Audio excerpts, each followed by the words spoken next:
Hey everybody, Craig Lawrence here, putting the guy in FightGuy photography. This is part 2 of our Sucker Punched 4 FAQ video. If you can check out part 1, click the link. It's either below in the description or above right here somewhere, depending on where you're watching this video.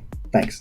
Has the focus of the project changed, and has the Me Too and the Time's Up movements affected the way you approach the project? We've changed a couple things as we go along, some of the photography techniques, some of the technical stuff. More importantly, the big shift we're doing now from Sucker Punch 1, 2, 3 into Sucker Punch 4 is that we're going to take a much stronger look at the fantasy elements of these characters.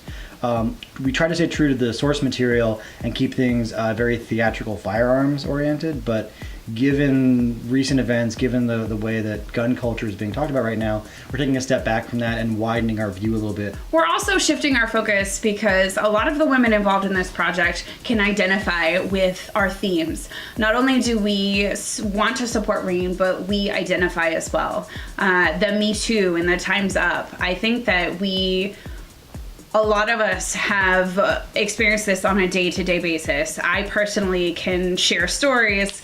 One really impactful one, I think we all have that one that affects us deeply and personally and on a level that is hard to explain with words. So in this project, we get to represent our own female warrior who is coming back against that experience, that is battling these parts of ourselves that we have to live with for the rest of our lives. So we're claiming back our sexuality, we're claiming back our body, we're claiming back our ability to stand strong. And personally, that's one of the biggest parts for me. As far as being a very firearm-centric project goes, I've always been of the mindset that fantasy violence and real-life violence are distinctly different things. I don't believe that violent video games or violent movies make people violent. I don't buy into that train of thought. I know there's a lot of studies one way, a lot of studies the other way. I've always had the personal belief that fantasy violence is a separate entity. But I don't deny that real-world events are happening and that things are getting really difficult around this particular topic. So we're definitely going to scale back on that and back away a little bit and open up our field of options. So one of the next questions we received was, what should fans expect from Sucker Punch Season 4? And I'd have to say, you'll be seeing a lot of the same awesome, amazing talent that you have before, but we're going to take it a few steps further. In Sucker Punch 4, you're going to see more representation. There's going to be more diversity. We're going to be looking at different ways to bring about marketing for Sucker Punch 4 in order to raise more funds for Rain. We also want to hear from you, the fans. If there are things that you haven't seen in seasons past, whether it be perks, merchandise, character elements, what have you, let us know. This project is for the fans, by the fans. We're fans of this project as much as you are. Next question, how do we pick who is in a group shoot? Honestly, 90% of it is scheduling. Who can be at the studio at the same time? How do we get at least 3 up to 6 models in the studio at the same time for the same amount of time? Group shoots are really tricky because it's a lot of props and hair and makeup to coordinate, and it's a lot of schedules to coordinate. If we can get enough people, bam, we're good. We'll go with those people. A secondary consideration would be the color palette. Every character has a primary color that they have associated with them, and I try to mix that up a bit. If we have 4 characters whose primary color is blue, I wouldn't want them all in the same group shoot because then it's just the blue shoot. And that's not interesting visually. I try to mix that up. I try to change up heights of the models, try to change up different props they're associated with. We don't want all of our sword characters in one shoot. We don't want all of our shotgun characters in one shoot.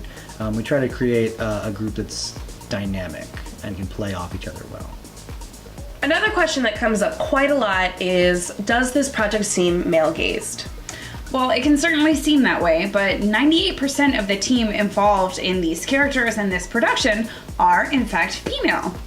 Every character gets to be formed with a team of us involved, and on top of that, the model has a lot of input. It always requires 2 thumbs way up from the model for the character to come into execution. We don't want you to just look amazing, we want you to feel amazing. There's a lot that we bring to the table here personally and collectively.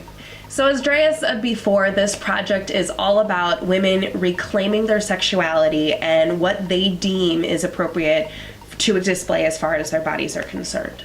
lest we forget that back in the 90s, Batman had nipples, or for the fact that the past 80 years, Superman has been flying around in a skin-tight bodysuit. We've had so many men represented as superheroes for years without any say as far as them being deemed sexually attractive in a negative way. So it's time for us to reclaim our sexuality and to show what we deem as beautiful, badass, and sexy. Have we ever considered sucker punched villains? No. In the context of this project, the bad guys are off camera and they are faceless and nameless for a reason.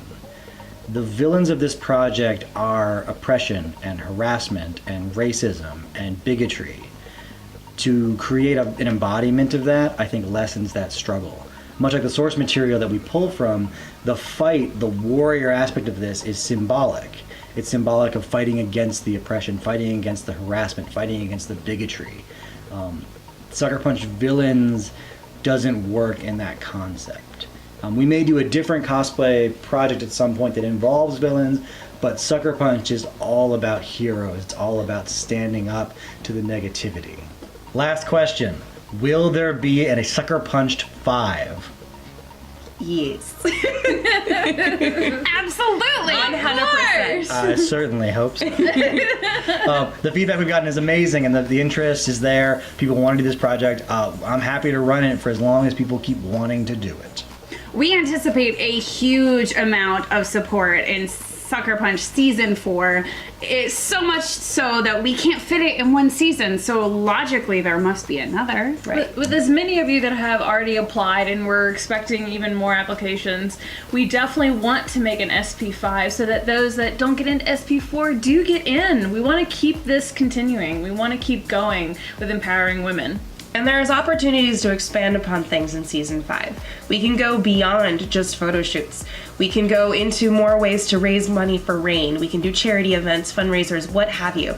There's going to be a lot of opportunities, and we want to continue to expound upon them. Not just 5, but 6, 7, to infinity and beyond. Thank you guys for joining us for our Ask Us Anything video.